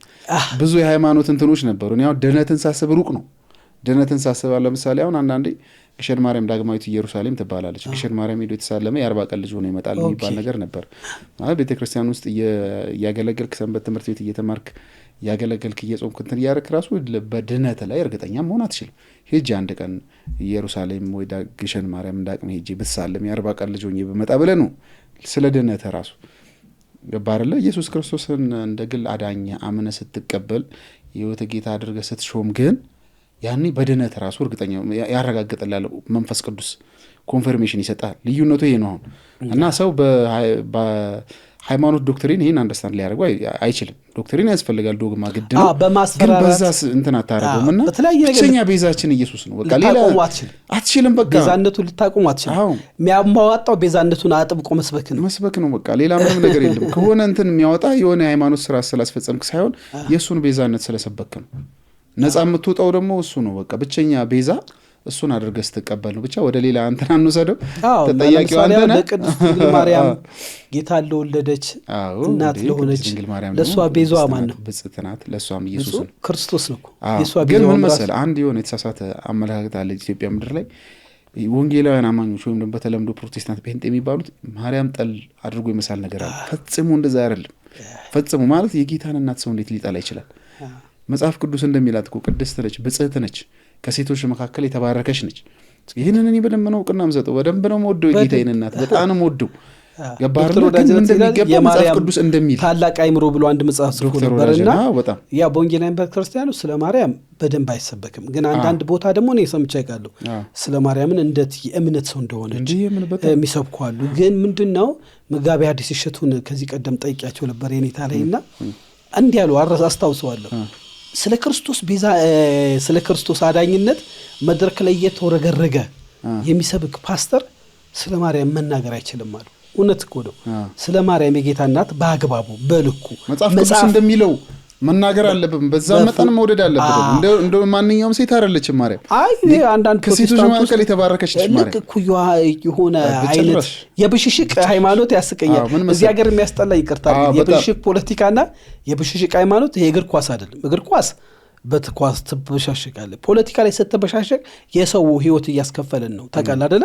ሲበሻሸቁ ሰዎች እነሱ ይበሻሸቃሉ፣ ውጭ ሀገር ቁጭ ብለው ይሰዳደባሉ፣ ምን ይላሉ። እዚህ ግን ሰው ዋጋ ይከፍላል። ልክ ሃይማኖት ላይም ስታይ ልክ ቤዛነት ሲናገር እኚህ ጳጳስ ናቸው፣ የተከበሩ አባት ናቸው። ከዚህ በፊትም እንግዲህ አንዳንድ ቪዲዮ እየወጣ ነው መድረክ ላይ ስለ ክርስቶስ ይናገሩ የነበሩ ሰው ናቸው። ዛሬ እኮ አይደለም የተናገሩት። ክርስቶስ ኢየሱስ ክርስቶስ የኛ ቤዛ ነው በማለታቸው ምክንያት ደቦ ተይዞባቸው እሳቸውን አውጫጭን ላይ መቅረቡ ለኔ ተገቢ ነው ብያስና ይሄ አሁንም ክርስቶስ እኛ ማንደራደርበትም መንፈስ ቅዱስም አይደራደርም። ኢየሱስ ክርስቶስ እውነት መንገድ ህይወት የሆነው አይደራደርበትም። ይሄ ብቸኛው አዳኛችን ክርስቶስ ነው። መንፈስ ቅዱስ በዚህ ምድር ላይ ያለው ኢየሱስ ክርስቶስን ለማክበር ነው። ገባህ አይደለ? ሰው ሁሉ በክርስቶስ ኢየሱስ አምኖ እንዲድን ነው። ምንም ጥያቄ የለውም። ግን ማርያም ደግሞ የጌታ ኢየሱስ ክርስቶስ እናት ነች። ገባህ አይደለ? የመለኮት እናት ነች። ይህን አምነ መቀበል ደግሞ ያስፈልጋል። ገባህ አይደለ? ከዛ በኋላ ደግሞ ምን እንደሚገባ መጽሐፍ ቅዱስ እንደሚል አክብሮት መስጠትም ደግሞ አለበት። አምልኮት አይደለም ሌላ ቦታ እንደሚደረገው ጠለል ነው እንደመጣ ነው። አምልኮት ሳይሆን ደግሞ ማክበር፣ ሪስፔክት መስጠት ደግሞ አባ እስጢፋኖስ 600 ዓመት በፊት እዚህ ሀገር አንድ አዋጅ ወጥቶ ነበር። ታውቃለህ? ለማርያም፣ ለመስቀል፣ ለንጉስ የማይሰግድ ቤቱ ጉድፍ መጣያ ይሁን። ሊቀ እስጢፋኖስ ለማርያም፣ ለመስቀል፣ ለንጉስ አይሰግዱም ነበር ብያለሁ። ማርያም የጌታ እናት ናት ብለው ያከብራሉ። መስቀል ጌታችን የተሰቀለበት ነው ብለው ያከብራሉ። ንጉስ ሰው ነው፣ የሚገባው ክብር ይሰጠዋል። አፄ ዘርዓ ያዕቆብ ሲመጣ እንደ አምላክ ለጥ ተብሎ ተደፍቶ ነበረ ሰው የሚሰግድለት። መሃል እንግዲህ አስብ፣ ሞት ነው ቤቱ የጉድፍ መጣያ ማለት ከዘር ማንዘሩ ይጥፋ ነው። የሊቀ እስጢፋኖስ ተከታዮች ቀጥ ብሎ ይቆማሉ። እና የግብፃውያን ጳጳሶች አንድ ሲመጡ እነዚህ የማይሰግዱት ምንድን ናቸው አሏቸው። አይገርምም? ፕሮፌሰር ጌታቸው ኃይሌ ምን እንደሚሉ ታውቃለህ? ፕሮፌሰር ጌታቸው ኃይሌ ሊቃውንት ናቸው። በዛ አሉ፣ ስግደቱ በዛ አይምሰል። እዚህ ሀገር ለቅዱሳን ብቻ አይደለም የሚሰበከው፣ ለንጉስ ይሰገድ ነበር። ሄድና የቀደሙት የኃይለ ሥላሴን ቪዲዮ ጉግል አድርግና ኃይለ ሥላሴ በመንገድ ሲያልፉ ህዝቡ መሬት ይስም ነበር። መስገድ መሬት ሲሪየስሊ ይሄ ቪዲዮ ይሄ ማለት ሲወርድ ሲዋረድ የመጣ ታሪክ ነው። ግን ወደ በፊቱ ልውሰድህና አፄ ዘርዓ ያዕቆብ ታቦት ተቀርጾላቸዋል። ታውቃለህ? ኦፊሻሊ አልወጣም። በቅድስና ቤተክርስቲያኒቷ ተቀበላቸዋለች። ደብረ ብርሃን ከተማ ስትገባ ሐውልታቸው አለ። ሐውልታቸው እሱ ሐውልት ለማንም ለዘፋኝ እኮ ይሰራል። ደብረ ብርሃን ስሟ ደብረ ይባል ነበር የምትባለው፣ ደብረ ብርሃን አልነበር። እነዚህ ቅዱሳን አባቶችን አምጥቶ አሁን ባልኩ ጉዳይ ሃይማኖታዊ ክርክር ተደርጎ ረድተዋቸው ይላል። የሚገርም ይሄ መጽሐፍ ደግሞ የምታገኘው የቤተ ክርስቲያን ውስጥ እንደ ገድል ሆኖ ተጽፎ ታገኘዋል። በነገራችን ላይ 7 ሃይማኖታዊ መጽሐፍ ጽፏል። በጣም ሃይማኖታዊ ቤተ ክርስቲያን ውስጥ ያለ መጽሐፍ ይሄ ንጉሥ። እንግዲህ የእነዚህ ቅዱሳን ደም አለበት። ለነገር የፈለኩት እነዚህ ቅዱሳን አባቶች በሃይማኖት ልዩነት ሲያመጡ አንገታቸው ድረስ ጉድጓድ ተቆፈረ። 160 የሚሆኑ ሰዎች ጉድጓድ ተቆፍሮ ከብት ተነዳባቸው። እዚህ ጋር በጣም ንስሐ ልንገባበት አሁን ኢትዮጵያ ውስጥ የኔ መጽሐፍ ላይ በደንብ እንዱ ልንገር ንስሐ ኢትዮጵያኖች እንደ ሀገር እንደ መንግስት መግባት ያለብን ንስሐ አለ። እነዚህ ቅዱሳን አባቶቻችን ሲጨፈጨፉ አንገታቸው ድረስ ተቀብረው ከብት ሲነዳባቸው ከብት የነዳባቸው እንደ ህዝብ በአካባቢው ያለው ኢትዮጵያን ይወክላል። የሃይማኖት አባቶች ግብፃዊ ጳጳሶች ነበሩ። አባ ገብርኤልና አባ ሚካኤል የሚባሉ ንጉስ ገቨርመንት ነበረ። ደማቸው ይላል እንደ ጎርፍ ወረደ፣ በደም የቦካ ጭቃ ሆነ ይላሉ ፕሮፌሰር ጌታቸው ኃይሌ። ፕሮፌሰር ጌታቸው ኃይሌ በነገራችን ወንጌል አማኝ ክርስቲያን አይደሉ። ስማ እውነቱን ነው ነገር ያዩት የመጽሐፍ ላይ እውነታውን የመሰከሩት እነዚህ አባቶች አስብ፣ ሴት ወንዶች በዛ መልኩ ሲጨፈጨፉ ብርሃን ከሰማይ ወጥቶ ቤተ መቅደሱንና ቤተ መንግስቱን አጋዩ ይላል አንድ ጽሑፍ። በዘርዓ ያዕቆብ በጻፈው ደግሞ መጽሐፍ ላይ እግዚአብሔር እነዚህን መናፍቃንን ይህ ስም የመጣው ከዛ ዘመን ነው ስላጠፋው እግዚአብሔር ደስ ብሎት ብርሃን አወጣልኝ ሲል የብርሃን ደብረ ሲላት ደብረ ብርሃን አላት ይላል። ይህ በጣም ሾክ የሚያደርግ ታሪክ ነው። ደብረ ብርሃን ስም አወጣት። ሂድና ብዙ ታሪክ ብትገባ ስትሰማ ከነዚህ ቅዱሳን አባቶች ጋር የተያዘ ነው። ስለዚህ የኢትዮጵያኖች መግባባት ያቃተን ብዙ ንጹሃን አላግባብ ደማቸው የሚሰፍ በተለይ ሰሜን ኢትዮጵያ ላይ ብዙ ደም በዘመናት ማል ሲፈሳና ዝም ብላ አስበው ኢትዮጵያ ታሪክ ስታነብ ታሪኳ የጦርነት ነው ይላሉ። ቅርብ ጊዜ እንኳን እኔ እናንተ አሁን ባለንበት የብዙ ወጣቶች ህይወት በሆነ ግጭት በሚመስል ነገር ይፈሳል። ብዙ ጭቅጭቅ እናያለን። አገራችን ችግር ውስጥ አለች። የሚያስፈልገው ምንድነው? እንደ ህዝብ ይህንን እውነት አይተን በአደባባይ ንስሐ መገባት አለበት። የቅዱሳንን ደም አላግባብ ያፈሰስነን አሁን ደግሞ የሚሰብኩ አባቶችን ምናሳድድም ሆነናል። እንግዲህ ያው እንደምታየው እሳቸው ላይ ቀደም ያልከው ዲያቆን ሄኖክ እንግዲህ በወጣቶች የተወደደ ነው። እሱ ሁሉ ሳይቀር ነውረኛ ስድብ በእውነት ከቃሉ ጽሑፉ ላይ አይተዋል። እጅግ በፖለቲካ የተሾሙ ነው ያላቸው። በፖለቲካ እኮ ስለሱ እኮ ፖለቲካ እኮ ዘመድኩን እኮ አሁን እኛ ፖለቲካ እናወራ መቼም ከየት እንደመጣ ደምሱ ዘር የለውም ፖለቲካ የለውም። ከሰማይ ዱብ ያለ ነው። ከሰማይ ዱብ ያለ ነው። እሱ ዘር የለውም ቋንቋ የለውም። የጃንደረባው ትውልድ የተባለው ሲቋቋም ብዙ መረጃዎች ሲወጡ አልነበረ? ብዙ ማውራት ይቻላል። እና እንደዚህ አይነት ሰው ስላለ ተገቢ ነው ብዬ አላምንም። ልክ ነው በጣም ተሺ። አሁን የመጽሐፉ ጉዳይ እንዴት ሆነ? መች ነው የሚወጣው ይሄ መጽሐፍ? ብዙ ነገሮችን በጣም ይቀይራል ምናምን ብዬ አስባለሁ። በደንብ የደቂቀ እስጢፋኖስ ታሪክ ኢትዮጵያ ውስጥ በደንብ መታወቅ ያለበት ነው። አሁን ታድሶ ሲታወስ የሚታወሰው በአጠቃላይ የሉተር 17 አካባቢ የነበረው የሉተር ታድሶ እንቅስቃሴ ነውና ከዛ በፊት በደንብ ኢትዮጵያ ውስጥ ታድሶ እንደነበረ ብዙ ሰው አያውቅም እና መታወቅ አለበት ብዬም ስለማመን ይሄ መጽሐፍ ደግሞ በደንብ አስተዋጽኦ ያደርጋል የሚል እምነት ስላለኝ መቼ ይወጣል? አሁን ያለበት ሁኔታ ምንድነው የሚመስለው መጽሐፍ? መጽሐፉ የቆየበት ታሪክ በጣም ከባድ ነው። አንድ በጣም አደገኛ ስፒሪቹዋል ዋርፌር ያጠቃል በጣም። ሁለተኛ ከፍተኛ የሆነ የኢኮኖሚና የገንዘብ እጥረት ያጠቃል። ሁለተኛ በጥናት ላይ ዝም ብለህ እንደ ቁጭ ብለህ ቤተ የሆነ ታሪክ አውቀህ ምጽፈዋል ሪፈር ታደርጋለህ ብዙ መጽሐፍቶች። አንዱ ጊዜ ፈጀብኝ ያ ነው። በተለይ ኢትዮጵያ ምሁራኖች፣ የሃይማኖት አባቶች፣ የፖለቲካ ሰዎች በዚህ ጉዳይ ምን አሉ ብለህ በጣም ምንድነው ጎግል ታደርጋለህ ብዙ ታያለህ። በዚህ አጋጣሚ አገልጋይ ዮናታን አክሊሉን ትንሽ ባካብረው ደስ ይለኛል። አገልጋይ ዮናታን አክሊሉ አዋሳ አንደርግራውንድ በነበረበት ቤተክርስቲያን ይገርማል ብዙ ነገር ተማርኩ ከሱ። እዛች አንደርግራውንድ ውስጥ ሆኖ ትልልቅ ነገር ይሰራል ነበር በሚዲያ እና እኔ ቡና ባንክ የነበረበት ፎክስ የበረከት ዝማሬ ገርጂ ሲመረቅ ቃል እግዚአብሔር ያሰማው እሱ ነበርና ዘፈርስት ታይም ያየሁት እሱ ነው። እንዲህ አይነት ወጣት ሰባኪ ያለ እንዴ ብዬ ኔክስት ዴይ በሳሮ ማሪያ ሆቴል ሳልፍ ቆሞ አገኙት፣ ተዋወቅኩት። ከዛ ምናምን ስለ ደቂቀ እስጢፋኖስ ነገርኩት። በጣም ደስ አለው። ዶክመንተሪ ፊልማችንን እዛ ቪዲዮ አሳያለሁ። ሶፊያ ባለችበት ተመረቀ፣ ታየ። የሚገርምሃል 1 ሚሊዮን ብር ፕሌጅ አደረገልን። ከ1 ሚሊዮን ፕሌጅ ካደረገልን አስታውሳለሁ። የዛሬ ስንት ዓመት ነው ብቻ 250 ሺህ ብር ሰጥቶናል። እሱን ከፍተኛ ጥናት ሰርተንበት ብዙ ነገር አደራጅተን እንግዲህ ፊልም ስትሰራ መጽሐፍ ስትጽፍ ከራስ የምታወጣው እኛ ብዙ ነገራችን ሸጠን ብዙ ነገር ውስጥ ገብተን ነው ይሄን ነገር ያዘጋጀ ነው እና ፕሮፌሽናል የሆነ ፊልም አዘጋጅተናል። ዶክመንተሪ ፊልም ኦልሞስት ያለቀ ነው። እንግሊዝኛ ሰብታይትል እየገባለት ነው። ዞረን እናሳያለን። በጣም የመካከለኛው ዘመን ማዕከል አሁን ለምሳሌ ወንጌላውያን ቤተክርስቲያን እንደ አባት ወይንም እንደ ሪፎርሜሽን አባት የሚያውቁት ማንን ነው? ሉተር። አይጋ ያሳዝን። ግን ስሜ ጸጋ በቀለ ኢትዮጵያ ቤተክርስቲያን ሳታድግ ያበቀለች ነው ቤተክርስቲያን ጸጋ በቀለ ስለ ደቂቀ እስጢፋኖስ ብዙዎች እኮ ጽፈዋል። ግን ይሄ ያልተጋባ ጥላቻ ስላለ በፈነጮች ታሪካውን ስለ ጸጋ ባህልና ሃይማኖት የሚል መጽሐፍ ጽፏል። ቅርብ ጊዜ ኢንተርቪው አድርጌው ነበርና ራሱ ወንጌላውያን ቤተክርስቲያን ውስጥ የፈረንጅ ተጽዕኖ እኮ አለ። ከሱ ራሱ መላቀቅ አለብን እኛ። አንድ እስቲ የፕሮቴስታንት ሰባኪ ኩታ አድርጎ የሚሰብክ ገጥሞ ያውቃል?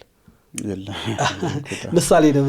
ይሄ እኛ በጣም ቱባ የሆኑ ምርጥ ነገሮች ስላሉ ባህላችንን የሚያሳድግ ኢትዮጵያዊነታችንን ለዛ ያዘ ምርጥ ማዕከል የኤሌክትሮኒክስ ማዕከል ነው። መተጎግል አድርገህ የምታይበት ደረጃውን የጠበቀ መጽሐፍቶቹ እንዳልኩ በአማርኛ፣ በእንግሊዝኛ፣ በኦሮምኛና በአፋን ኦሮሞ በአማርኛ፣ በእንግሊዝኛና አራተኛ ቋንቋ ምንድን? ትግረኛ። በትግረኛ ለምሳሌ አባ ኪዳነ ማርያም የሚባሉ ካወቃቸው አሲራ ሜትራ ገዳም ይባላል የደቂቀ እስጢፋኖስ። እስቲ ትንሽ እሷን ታሪክ ነገር። አሲራ ሜትራ ገዳም አባ ኪዳነ ማርያም ይባላሉ። አስተዳደሩ ትግራይ ነው ያሉት። አሁንም አሲራ ሜትራ ገዳም ኒውዮርክ ታይምስ አድንቆ የጻፈለት ገዳም ነው። የደቂቀ እስጢፋኖስ ተከታዮች ናቸው። ምን እንዳደረጉ ታውቃለህ? ትግራይ እንግዲህ በረሃማ ቦታ ላይ እነዚህ መነኮሳት ትልቁን ተራራ ናዱት፣ ንደው ሜዳ ላይ አፈር አድርጉ። ሴቶቹ በጀርባቸው እየተሸከሙ መነኮሳቶቹ፣ ሴቶቹ ወንዶቹም እየጎለጎሉ ምን እያሉ አፕል ዘርተው ትልቅ ትምህርት ቤት ሰርተው ጀነሬተር ሰርተው ዓለምን ጉድ ያረ በቪዲዮ ተደገፈ። ከዛ ዩኔስኮ ለእኚህ ሰውዬ ላንድ ክሩዘር ሸለማቸው። በጣም ተደንቆ ደቂቀ እስጢፋኖስ ያልሰራ አይብላ ነው የሚሉት። ሰው ቤት ገብተው እህል አይበሉ። የዓለም ኢንዱስትሪ አብዮት ከመጀመሩ በፊት በአጼ ነዋድ ዘመን አቡነ ዝራ የሚባሉ በውሃ የሚጎተት ዘይት መጭመቂያ ምናምን ያበቀሉ የደቂቀ እስጢፋኖስ ፖለቲካ ሃይማኖት ብቻ እኮ አይደለም። ሲጀምር ደቂቀ እስጢፋኖስ ያልሰራ አይብራ ነው የሚሉት። ይሄ ለወንጌላውያን ውስጥ ላሉት ራሱ ብዙ ነገር ያሳያል። ገንዘባቸውን በአካውንት ውስጥ በምንድነው በባንክ አጨናንቁ ቤተክርስቲያኖች አሉ። እነሱ አውጥተው ወደ ኢንቨስትመንት እንዲያስገቡ የሚናገሩ አባቶች ናቸው። ከልብሳቸው ውጪ ወንድም እህት ነው የሚባባሉት። በእውነቴ ነው የምልህ። በቃ ወንድሜ እህቴ ነው የሚባባሉት። በቃ የሚገርም ስርዓት ያላቸው። በዛ ላይ ደግሞ 12 ሆኖ ነው የሚቀመጡት። ምህዳር ይባላል ይሄ። ከ12 ሆኖ እንደ ምንድነው እንደ ሐዋርያት ነው የሚቀመጡት። እንደ 12 ሆነ ነው የምትማረው። 2 አስተማሪ አለ። ከዛ ትማራለህ። ቀጥታ ፐርፌክት የሆነ ህይወት እንድትኖር ፎሎ አፕ አለ። ሁሌ ይከታተለዋል። የዞሩ መሪዎቹን ያናገራሉ።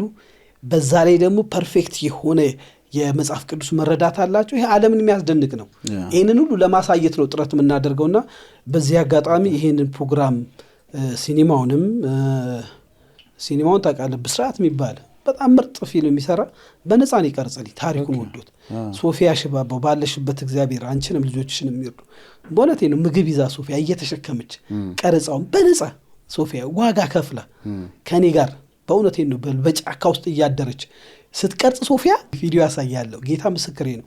ቪዲዮ ስትቀርጽ ወታደሮች እሷን እዛ ፊልሙ ላይ የሚፈልጓታል እና እሷ እንደዚህ ተደብቃ ሴፍ እንዲያልፏት መሬት ተከዟ ስር ሆና የዚህን ያህል ዋጋ ከፍላለች ሶፊያ።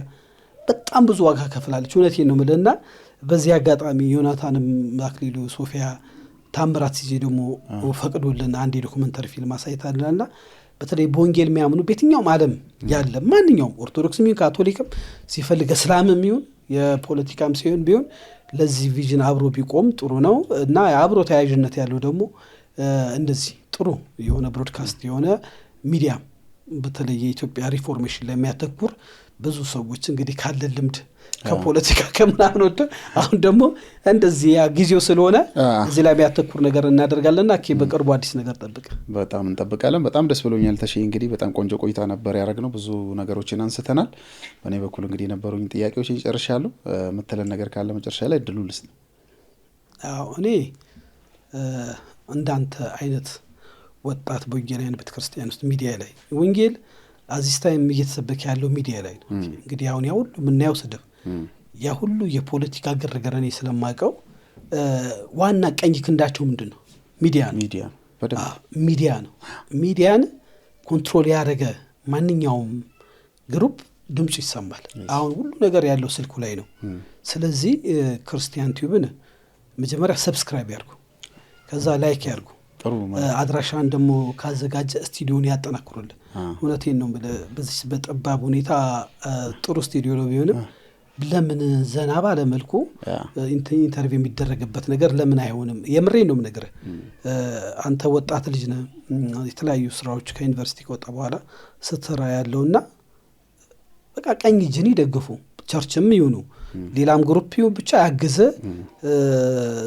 ያለ መጨናነቅ ያለ ሀሳብ የቤት ኪራይ ያለ የካሜራማን ብዙ ነገሮች አሉና ይሄንን ነገር አፍረጥርጣ እንዲ ወይ ነገርና ኦን ሲሪየስሊ ሚዲያውን ኮንትሮል ያላረገ አንዳንድ ነቢያቶች እኮ ወደ ሚዲያ እኮ ኢንቨስት አድርገው መጥቶ ራሳቸውን ያስተዋውቃሉ፣ ከዛ ታዋቂ ይሆናሉ ሚዲያ የገባቸው። ስለዚህ አንተ ደግሞ በዚህ አጋጣሚ ወንጌል ነው የምትሰራው፣ አብርትተህ ስራ። ግዴ ለም ክፉ ነገር ባለ መስራት የሚቀርብ ሀዘን ነው። እኛ ብዙ የተለያዩ ነገሮች ሰርተናልና አላስፈላጊ ዋጋ መክፈል ምንም ስለማያደርግ ይህንን የምትሰሙ በየትኛውም ዓለም ያላችሁ ክርስቲያን ቲዩብን ደግፉ።